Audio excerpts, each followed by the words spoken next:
there's maybe a catch to this. Sort of depends on. I want to take the opportunity to lay out how diverse the president's cabinet has been, how diverse the president's administration has been. The cabinet is majority people of color for the first time in history. The cabinet is majority female for the first time in history.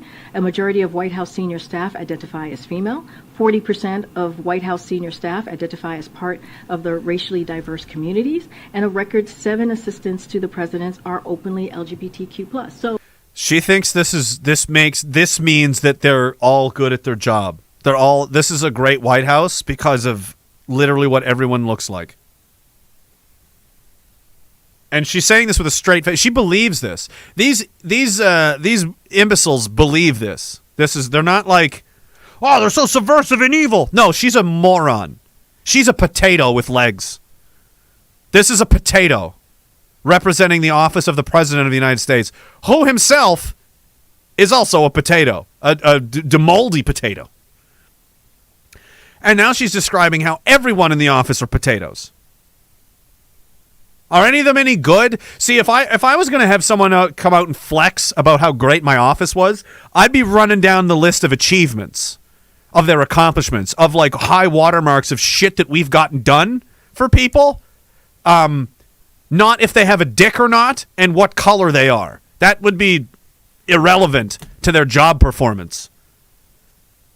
However, now we live in this age where a potato gets to talk down to you because diversity, I guess. The cabinet is a majority female for the first time in history. A majority of White House senior staff identify as female. 40% of White House senior staff identifying as female. Remember, there's a fair amount of transsexuals in the White House as well. That's again, it's going to serve the nation very well going forward in the conflict with the Chinese and the Russians. We're going to need that insight of what it's like to pretend to make a mockery of being a female woman. We need men in costumes pretending to be making a mockery of women to have a Jesus Christ.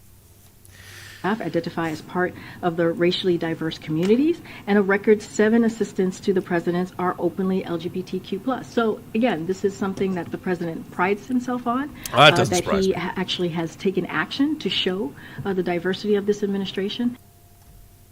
She thinks that's a good idea. That's a good thing. And in case you thought I was kidding, the Liberals have revealed a new black justice strategy to combat racism. So we're going to have different, rules and laws and so on for different people depending on their skin color because we're not racist. Yes. They've unveiled a black justice strategy last week to fight what they describe as the systemic discrimination and anti-black racism in Canada's justice system. The announcement also outlines hopes that the newly created strategy would help modernize the criminal justice system. Oh, like in Nova Scotia, how you have an automatically reduced sentence if you're not white. Isn't that great? Doesn't that make sense? Isn't that conducive to a safer population? I mean, there's no way that that's a bad idea, is it?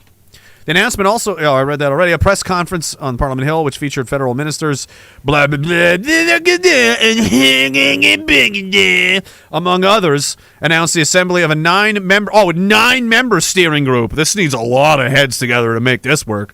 The next step in implementing the proposed strategy, the committee will now begin consultations with black communities across the country to understand different regional perspectives. Take us to your black leaders and let us teach us what... Oh, my God. How condescending is it? First of all, so you think that, again, this is how racist the Liberals really are.